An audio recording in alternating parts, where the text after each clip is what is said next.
Você de casa sabia que apesar da depressão, ela ser normalmente associada aos jovens, são os idosos que lideram o ranking dos mais afetados no Brasil? É um dado muito preocupante. Envelhecer é sim um processo natural, mas exige muitos cuidados, não só com a saúde física, também com o bem-estar mental. E o Marcos Torati, que é psicólogo, está conosco hoje. Seja bem-vindo, Marcos. Obrigado. Para que a gente converse sobre isso. Sim, sim.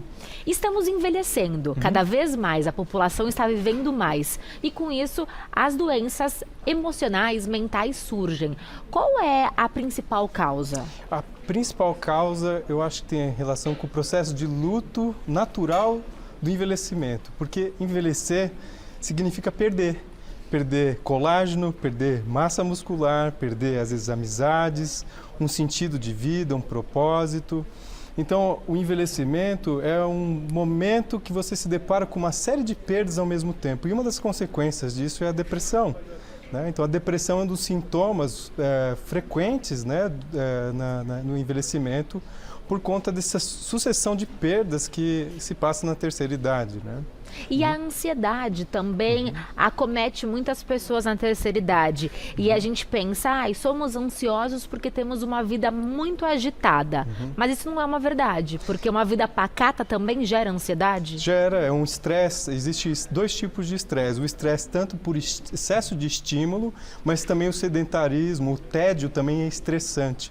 Mas eu acho que a ansiedade também do idoso está muito relacionada às preocupações com a vida, com os meios de vida, né? Você teve uma experiência recente, né? Eu vi, passando na pele o que é a vida de um idoso, e isso também é angustiante. Se você vai cair, se você vai estar de pé, se você vai ter força, tudo isso angustia muito também. Isso é um outro tipo de ansiedade, mais ligado à sobrevivência, né? Mas a saúde mental, ela caminha ao lado da saúde física. Se eu tiver um corpo forte, mas uma mente fraca, eu posso cair em doenças, não posso? Sim, claro. E porque a terceira idade, ela fala sobre um fim de um ciclo. Que um ciclo de vida, de potência, onde você tinha força, autonomia, ele se cessou. E uma rede de significados novos precisa ser construída, ou seja, a terceira idade é um grande convite para a vivência de um sujeito inédito, um sujeito que nunca foi vivido, porque aquele significado se esgotou. Então, a ausência de um propósito de vida foi esgotada por um período, os filhos cresceram, a síndrome do ninho vazio. Então, o idoso ele passa por um processo onde ele tem que se reinventar. Então, a velhice também é um processo de perda, mas também é um convite para uma reinvenção, para uma nova experiência de vida, né? Tudo que você fala me parece muito desafiador, mas pensando no copo meio cheio, é essa oportunidade de, através da maturidade, ser quem você quiser ser. Sim, e eu acho que nós temos uma abertura social para poder ser isso. Ou então, hoje você tem que inventar como vai ser a terceira idade. Antes se sabia como você deveria ser velho. Você fazia bolinho de chuva para os netinhos, ou virava só um cuidador da família, ou seja, o idoso ele era uma espécie de patrimônio familiar, que ele cuidava da família e ele tinha uma função. Agora a gente está falando de um idoso com identidade, com gostos, com jeitos, com formas, com lutas, com protestos.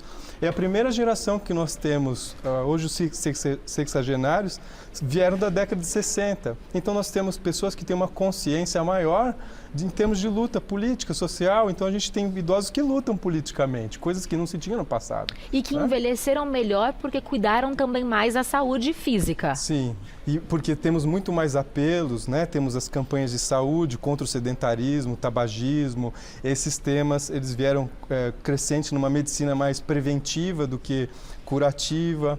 Então, todos esses temas, eles alicerçaram uma certa saúde para o idoso. Ao mesmo tempo, nós temos um outro fenômeno importante, que é o próprio etarismo, que é o preconceito contra o idoso, criou uma pressão para que todos nós tenhamos que ser sempre jovens, o tempo todo. Então, não se pode ter rugas, não se pode ter a pele flácida, sempre tem que estar bem. Isso, ao mesmo tempo que produzir um efeito positivo, como uma rebarba, né? Você tem que se cuidar sempre, produz um efeito negativo, que é o preconceito também, né? É muito contraditório. Sim, exatamente. E o idoso, muitas vezes, é cuidador. Tem Sim. um ente, tem um parente que tem mais necessidades do que ele. Qual que é o impacto emocional de quem cuida? Todo cuidador precisa ser cuidado. É um impacto enorme porque o outro é visto com um senso de urgência maior do que esse eu que cuida. Então, se eu tenho mais saúde, eu tenho que cuidar do mais doente. E isso cria um parâmetro diferente em relação a quem está pior, não é quem está melhor. Se esse outro está melhor do que eu, então eu devo me cuidar menos. Mas, na realidade, nós somos pessoas autônomas, separadas, né? Ninguém nasceu para cuidar infinitamente do outro, ao ponto de se roubar o autocuidado, né? Então, acho que a primeira coisa de todo indivíduo que cuida do outro é fazer terapia. Porque o cuidador perde lugar. O cuidador sempre é alguém que está perdendo um lugar dentro daquele espaço onde o protagonista é aquele que precisa de mais cuidados do que o eu. Então, se você vira um antagonista, às vezes, de um idoso, de um doente, né? E na realidade, isso também precisa de cuidado equivalente, então igual. Você sente que hoje os idosos buscam mais a terapia? Porque no passado a terapia era vista para os jovens, não preciso de um espaço para conversar. Qual que é a diferença dessa escuta por um profissional do que por meio de amigos e de familiares? Olha, eu acho que a escuta com a terceira idade é linda. Porque você, na terceira idade, ouve os problemas existenciais, o vazio existencial, o início, a necessidade de um propósito, a ideia de um recomeço, como eu continuo, como que eu lido com a vida, como que eu lido com as perdas. Então ele mobiliza muito mais questões profundas para o analista do que talvez lidar só com doença. A gente lida com a saúde dele. E talvez a terapia seja um dos espaços que a gente lide com a saúde dos doentes. Então esse espaço ele é extremamente importante, né? Então eu considero que a terapia para um idoso hoje, depois de uma série de conquistas que não, se for descaracterizando esse preconceito, eu acho que é muito propícia porque dá um lugar para ele. Quantos idosos conversam com a mocinha do caixa, a atendente da loja, porque precisa desse lugar, precisa desse espaço. Dentro do âmbito familiar, os idosos se sentem muito mal porque eles se sentem onerando alguém, sobrecarregando alguém. Eles se sentem culpados porque eles estão drenando e roubando na sensação deles a energia dos outros. Mas um terapeuta está ali para isso. Então, ele pode desfrutar, experimentar da conversa, das suas expressões num território mais seguro contra culpas, ameaças. Então, eu acho que é o lugar apropriadíssimo para a terceira idade, para todo mundo, mas na terceira idade também.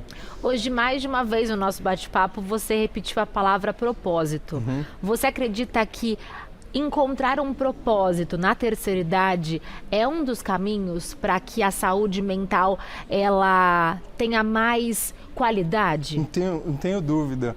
Eu acho que o propósito ele é sempre necessário ao longo da vida. Mas quando a gente fala na terceira idade, a gente está falando de um esvaziamento de propósito. Eu cumpri um ciclo, eu tive filhos, eu envelheci, eu aposentei, vamos dizer assim, em muitos casos, e agora? Então, quais são as próximas aventuras dentro desse corpo, que já não é mais o mesmo? Então, essa situação ela é muito interessante, porque ela coloca esse indivíduo para resgatar o senso de dignidade de existir. Porque o envelhecimento é flertar com a perda da dignidade.